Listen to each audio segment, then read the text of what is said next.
For 2 months, Predators general manager David Poile has been working hard with nothing to show for it. The roller coaster of the pandemic left the completion of the 2020 season in doubt. But Tuesday, the NHL provided the roadmap for a return to play.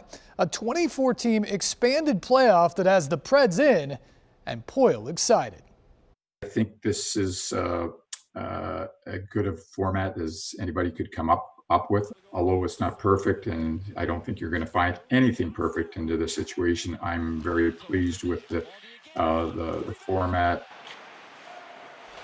Before the Preds get to that best-of-5 series against the Coyotes, they have to first open up team facilities for individual workouts and then a formal training camp.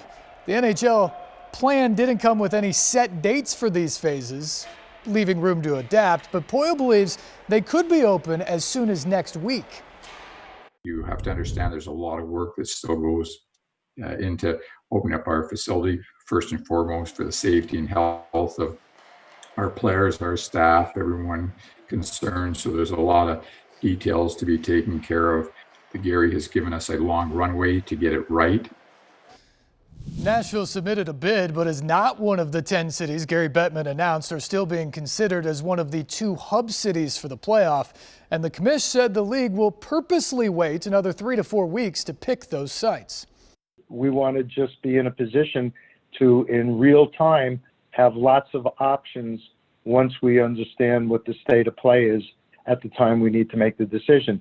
You know, we could pick 1 or 2 locations, but that might, if we made the decision today, not turn out to be as good a decision.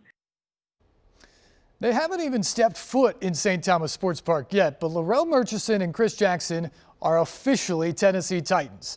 On Wednesday, the 2 draft picks became the first of the team's 6-man 2020 class to agree to their rookie deals. Murchison, an all-ACC defensive tackle from NC State, was selected in the 5th round after posting 85 tackles and 11 sacks the past 2 years. An all-conference USA safety at Marshall, Jackson was the team's final pick, but has already become a favorite of Mike Vrabel's. He's a very, very humble player.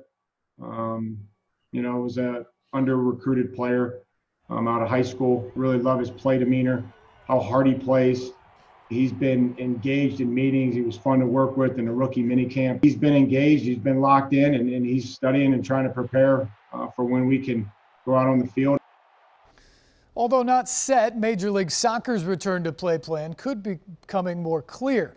ESPN reports the league is aiming for all teams to report to Orlando in late June to play a league-wide tournament that will include 5 games in group stage, counting towards the regular season standings, and then a knockout phase in just over a month. That's got to be good news for Gary Smith. With players only in individual workouts right now, the Nashville SC coach has been forced to try to learn Spanish instead of coaching. I've tried twice before. I've always wanted to be able to speak another language, and Spanish being the one that I've really tried to focus in on.